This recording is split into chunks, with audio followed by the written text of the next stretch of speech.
Pretty cool view of the International Space Station from Dragon. This would actually be overlaid, or rather their controls would be overlaid on the displays on top of this view.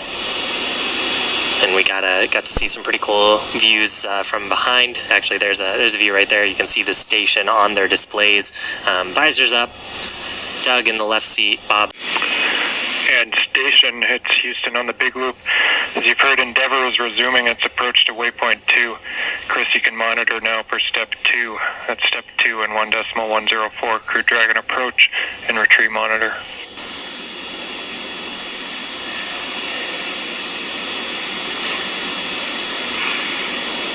That kind of gives you an indication of sort of how the design process works. You know, Bob and Doug have had lots of opportunities to test this out, and should be coming up on waypoint 2 arrival in just about 1 minute 45 seconds. At this point, it'll be 20 meters away from that docking port.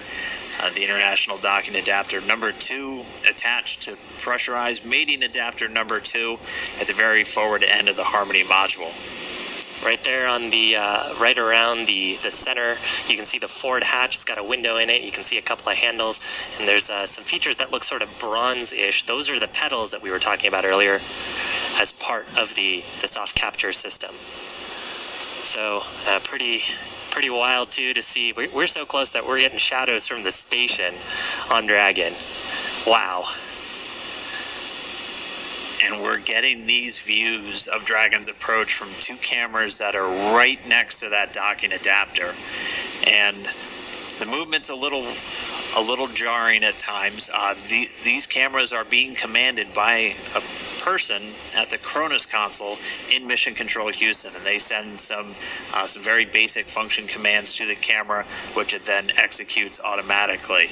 And so they're continuing to follow Dragon in, so we do thank them for their diligence to give us these views of this historic moment, as we are just less than 30 meters away from docking.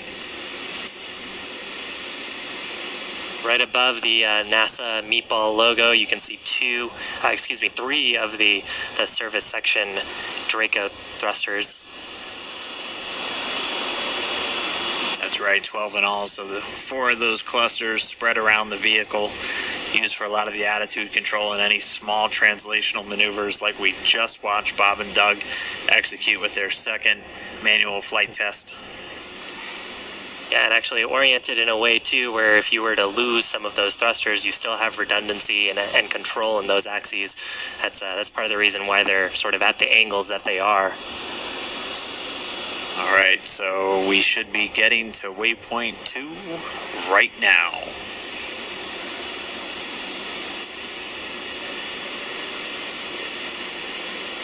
And so it looks like we do have that hold.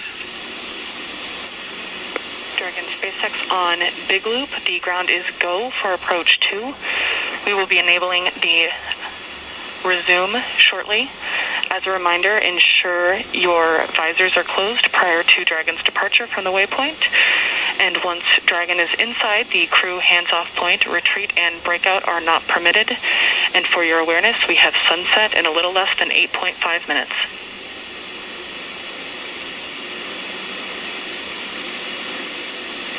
Copies all on the Big Loop. Go for docking.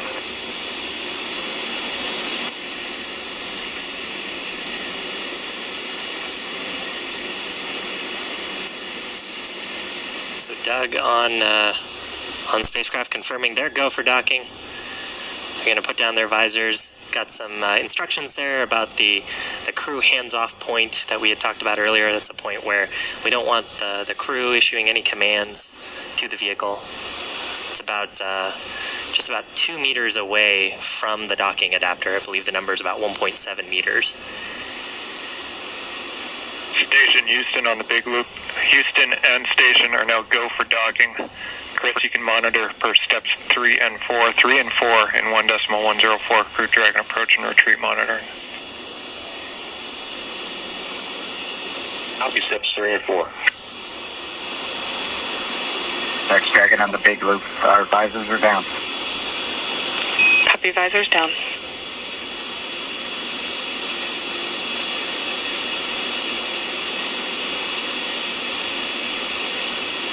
crew confirming their visors down. We should see the final approach resume. Station Dragon on the big loop. We are inbound from approach 2.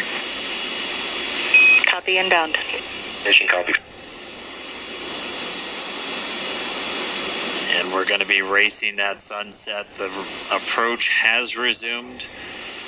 Dragon closing in. We're inside 20 meters. And yeah, that crew hands-off point should come up in about 3 minutes or so.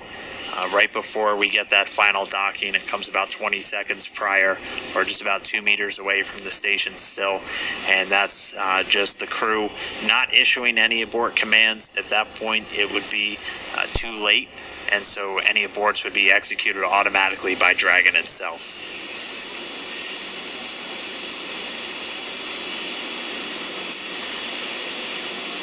So we're closing in at less than 1/10 of a meter per second at this point. You can see the service section Draco is just doing all these very small, minor attitude corrections. Really, the autonomous docking system at work, making sure that the vestibule and the soft capture system is lined up with IDA2. It's the International Docking Adapter.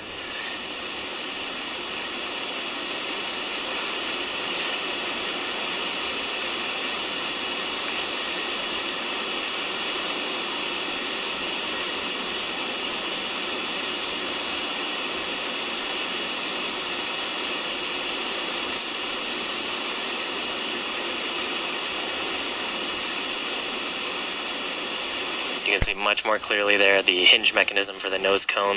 Those 4 black circles are the forward bulkhead Dracos, not to be used at this time. And then, of course, the pedals of the soft capture system. Wow.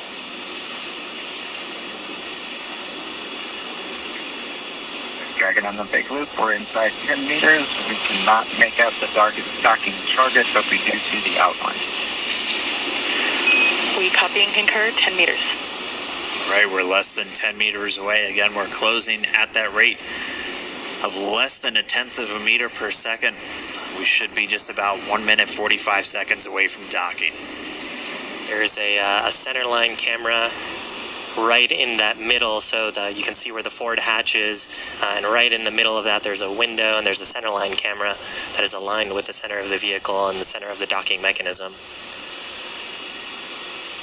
So that is what the autonomous docking system is using to line up with sort of a cross-hatch, cross-target on the docking port. Again, the forward docking port on PMA2, or the pressurized mating adapter. And we are just 5 meters away. Again, we're racing that sunset. This Dragon continues to close, 4 meters to go. Those shadows of the space station on the vehicle.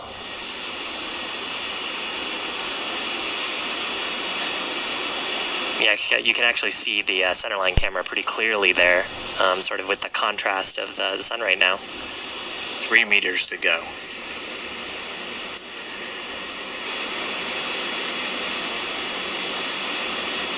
Two meters.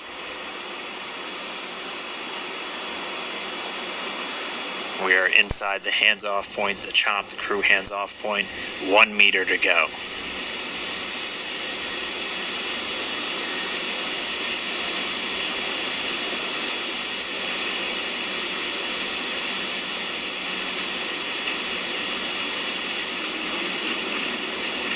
Soft capture complete. Dragon is soft capture confirmed. Stand by for retraction and docking.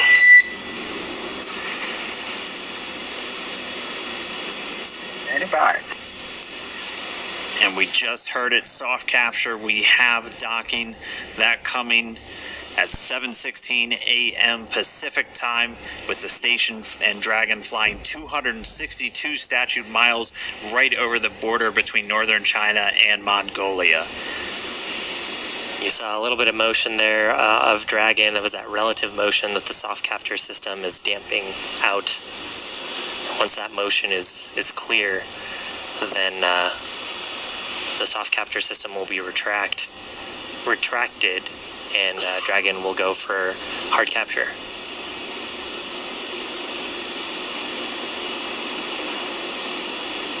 Again, if just now tuning in, that soft capture, that docking coming 7:16 a.m. Pacific, 10:16 a.m. over on the East Coast. Dragon and the International Space Station were flying 262 statute miles right over the border between northern China and Mongolia. SpaceX soft capture ring retract. So that soft capture ring now going to retract. It's one more step on the way to docking complete. Yeah, we take on board. Yeah, and so the next step here is once the soft capture ring is retracted, there are 12 latches that we refer to as hard capture latches. Those are what will really create that pressure-tight seal between the Dragon spacecraft and the International Space Station. So once soft capture is complete, and I believe we'll get that call from our core here, Anna, then we'll get confirmation of hard capture, and the crew, of course, aboard have this information on their displays, so they'll also see indication of hard capture complete. And once those two steps are done, then that's docking complete. That's right, and we're expecting to hear some words from everybody. A pretty monumental moment. I mean, for Doug Hurley, he's returning to where he last docked almost 9 years ago on the very last space shuttle mission.